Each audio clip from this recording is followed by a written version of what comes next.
大家好，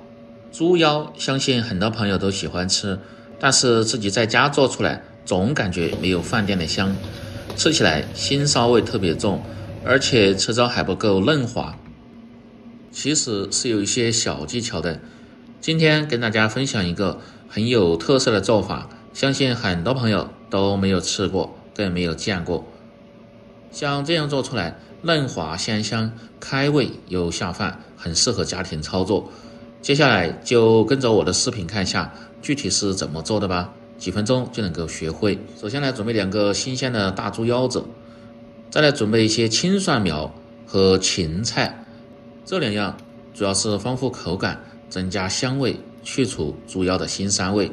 用來炒豬腰、炒豬肝，這些內臟食材是特別搭的，把根部和不好的葉子去掉不要。這個芹菜最好是用那種小香芹，吃起來味道更香。我用的是這種西芹，這種吃起來口感比較脆，但是要把這個筋像這樣抽掉不要，要不然吃起來會影響口感。全部處理好後，放入水中，最好是浸泡2分鐘，因為蒜苗葉這個位置最容易殘留些泥沙，一定要多清洗2遍。至水清亮後，再撈出控乾水分。接着來切豬腰，把表面這個筋膜一定要先去掉不要，這個很關鍵，要不然炒出來會咬不動的。然後再從中間片開，這個時候去除腰梢也很關鍵，大家看一下這個手法。像這樣，在豬腰的邊緣多摁一下，腰梢就突出了，更好去除乾淨。用這個方法，基本上一次性腰梢就去除的比較乾淨。這個腰梢呢，可以根據自己的喜好，用來炒着吃也是很不錯的。然後再切面朝下，斜刀片成薄片，這個不用太薄，但是也別太厚，和1塊錢硬幣的厚度差不多就可以。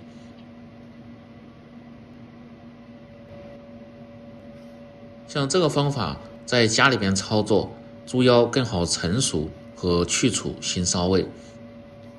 不管是用來炒、做水煮，還是用來煮麵條，吃起來都特別的好吃。特別是用來涮火鍋也是可以的，很快就成熟了。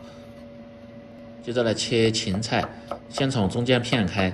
再斜刀切成細絲。蒜苗，把蒜苗杆的位置一定要用刀拍破後，再斜刀片成薄片，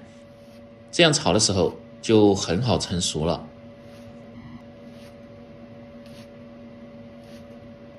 蒜苗葉直接切成段。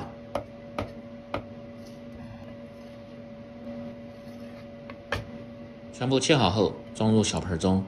再来準備小料。炒這些內臟食材，薑和蒜的量一定要多一些，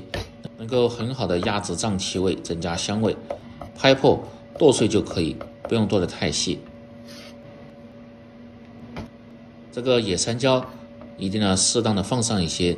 吃起來酸酸辣辣的，特別開胃。再放上一些紅辣椒，搭配顏色又增加一些辣味，喜歡吃更辣一點的就多切上一些小米辣，改刀切成丁。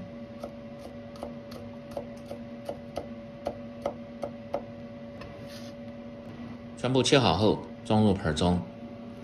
接着來處理豬腰。如果喜歡這個原味的，那麼豬腰就不用清洗，切的時候只要把外表洗乾淨就可以。那麼如果嫌腥臊味重的，一定要像我這樣處理，放上多一些的食鹽和少許的高度白酒，用手多抓揉幾下，抓揉至豬腰的表面起黏出血水後，再倒上多一些的清水，可以看一下，用手攪動幾下，這個水很快就變渾濁了，一定要多清洗2遍，至水清亮後再撈出控乾水分。通過這樣處理過的腰片，吃起來基本上就沒有什麼腥臊味了。然後撈出，放入菜筐或者是漏勺中，把這個水分一定要控乾。看這顏色特別的鮮亮。接着來調關鍵的料汁，小盤中放入適量的味精，不喜歡吃的可以不放，胡椒粉稍微多一點，少許的白糖中和味道提鮮味，10克左右的生抽醬油提味提鮮，少許的老抽上顏色，適量的陳醋，再放上多一些的黄酒，少許的土豆澱粉，再放上適量的清水，這個水切记不要太多，然後用筷子攪拌均匀。再把控干水分的腰片倒入小盆中，接着醃制底味，放入適量的鹽，少許的胡椒粉，老抽稍微多一點，主要是給腰片上顏色，然後抓拌均匀，像這樣比較黃亮的顏色就可以。再放上適量的玉米澱粉，這個不需要太多，薄薄一层就可以，然後抓拌均匀。全部食材準備好後，接下來開始起鍋烹飪。把鍋底的水分一定要先燒乾，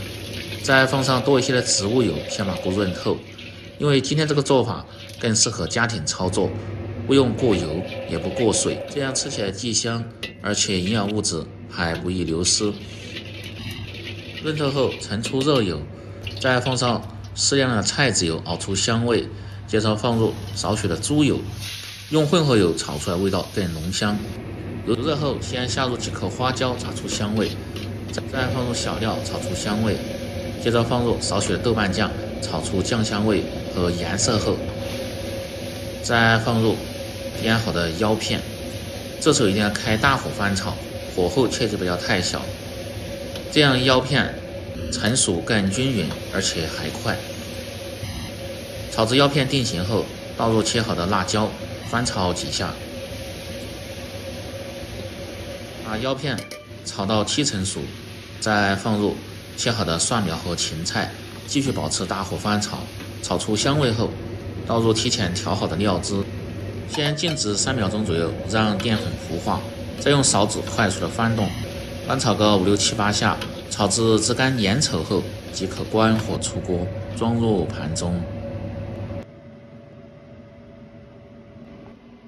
喜歡吃豬腰的朋友，在家裡邊這個方法大家一定要試試，既好吃，沒有任何的腥臊味，而且還簡單。這樣一道簡單家常、鮮香嫩滑的爆炒腰片就做好了，開胃又下飯。喜歡的朋友記得幫忙點讚、評論、轉發、收藏。我們明天再見。